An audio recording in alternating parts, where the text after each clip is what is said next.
Hi, I'm Aisha with Start to Finish Motherhood. I partner with people seeking to pursue parenthood on their own intentionally as a single mother by choice. I am also the host of the Start to Finish Motherhood podcast, which will have a lot of additional information, insights, and looks into the single mother by choice lifestyle and share general advice on how we're going about navigating things. All right, so let me go ahead and get into it. So, a friend of mine sent me a video about a Japanese woman in Korea.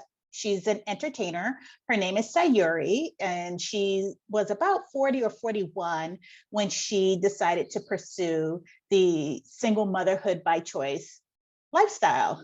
And a YouTuber named Priscilla Kwan created a YouTube video that is titled, She Was One of the Most Talked About Women in Korea. And it talks a little bit about Sayuri's decision to become a single mother by choice, and then the path that she actually took to pursue single motherhood. So before I get into this, please subscribe to my channel. And if you like this video, at the end of this video, go ahead and like the video and share it out. But let's get into it. So the single mother by choice community, at least here in the US, tends to be perceived as a white, upper middle class, heterosexual woman's space. And I am glad to see that over the 10 years since I began my single mother by choice journey, that the face of the single mother by choice community is starting to change and become more diverse. And this is just an example of what that global diversity looks like. Sayuri is Japanese. I'm an African-American woman. And when I got started in the Single Mother by Choice National Organization, which had a predominance of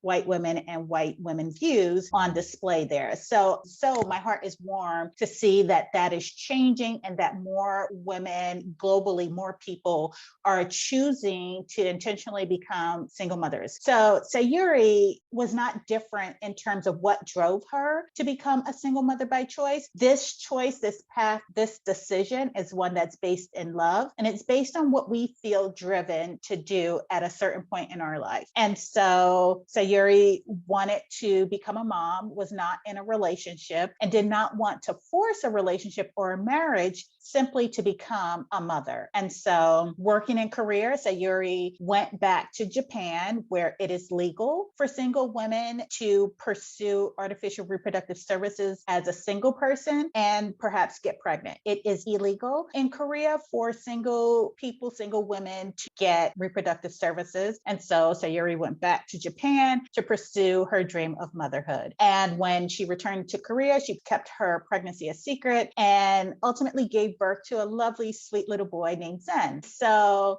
Sayuri is me. I am Sayuri. We did not set out to become single mothers by choice. We found ourselves at a crossroads when we entered 38, 40 and wanted to become mothers and found ourselves not in a relationship. And so Sayuri and myself represent a growing number of women who were in my generation, and we were coming up as societies globally were in flux. The dynamics between gender roles and relationships were changing, and certain people were not catching up to that change. And so the expectation was that if you were a woman working, you were still expected to come home, care for the kids, be primary caregiver, clean, cook, and do all of the relational services that we tend to do in relationships, and no more. You know, by becoming a single mother by choice, I've cut my workload in half. I've cut the emotional load that I have to carry in half. Kids are simple. My needs are simple. And it's something that I really appreciate now. And so anyway, so Sayuri wanted to become a mom. There were no partners around, and she didn't want to settle. A lot of women in my generation are finding themselves at this crossroad. I don't want to settle, but do I throw one last Hail Mary out there to try to find the relationship that's going to lead to marriage, that's going to ultimately give me the family that I want? And if you're 37,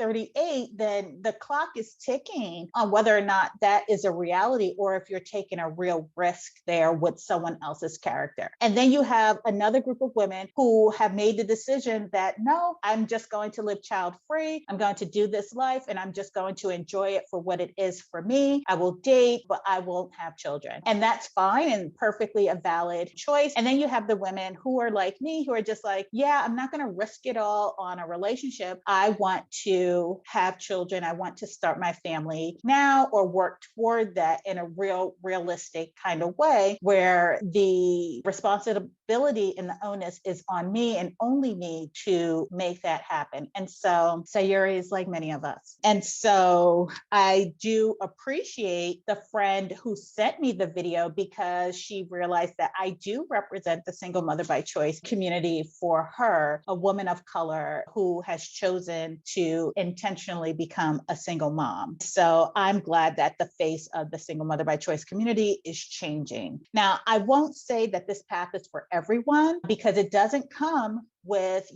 no cons. I mean, there's a lot of fear of what people are going to think, a lot of anxiety that comes with it, but also there's a lot of excitement about the possibility of raising a child and nurturing a child in the way that you see fit. Of course, you want to be intentional about creating a village that allows you to pick and choose people based on their character and what they bring and how they might be able to nurture a child. So you're not just defaulting to someone because they're there and they've given you sperm. So being a single mother by choice allows me the opportunity to be intentional about who is a part of my village. Now, being a single mother by choice, Sayuri and myself, we pursue the path of conception, but you can also become a single mom through adoption, through surrogacy, and all of those are perfectly valid paths. Because that the thing that bonds us all together is that desire, that drive to be a parent, to nurture a child. And society is changing. As society is in flux, it should not be left up to women to have to make the hard decision to not parent at all. And we're in this era of diverse family structures, and diversity is golden. It allows us to build more empathy, more sympathy, and just broadens our horizon. So I would say there is also something very similar that happened with Sayuri's story that I see happening time and time again in the US in terms of how the media portrays single mothers by choice and how in some parts of the Black community, how single mothers are demonized. And so here is an excerpt from the article that I read. It reads that some conservatives claim that her choice to become a single mother could undermine the proper concept of family and encourage forms of family that deviate from the normal course of marriage and childbirth. So again, it's the thing that there's a proper order to things. It's marriage and then the carriage. And we hear this theme, we see it played out time and time again. But again, it is not keeping up with the times. Society is changing. Even men are not looking to get married anymore. The article goes on to say, but civil society has gone along for the ride, saying that it's time to change the social concept of family and embrace diversity. I think once you have a level of diversity, you reinforce the empathy that's needed to support a changing community. And families are coming in a number of different diverse structures. You have families where grandma is raising the kids, where it's a mom and kid and dog family. You've got same-sex couples. You've got just a wide variety of different family structures. And we all have needs and we all contribute to what becomes the fabric of our society and moving society forward. So no longer are we holding on to archaic or out-of-date views on who can do what within a relationship or who can do what in terms of starting a family. And so, Sayuri, I salute you. And I'm so happy to see baby Zen, who is probably now a toddler. So before I say too much more, if you like this video and you like the content, please go ahead and like the video and then share it out to people that you think would find it useful. So I do have a podcast that's called Start to Finish Motherhood, which provides insights, conversations, and dialogue about what it's really like to be a single mother by choice and how we are actually balancing it all and hearing just a diverse array array of stories. So this is something that's near and dear to my heart. So if you haven't already, you can check it out on whatever platforms you use to listen to your podcast. And I also have video streaming here on my YouTube channel, Start to Finish Motherhood. I also have resources that are available at the Start to Finish Motherhood website, resources like journals, the ability to create community.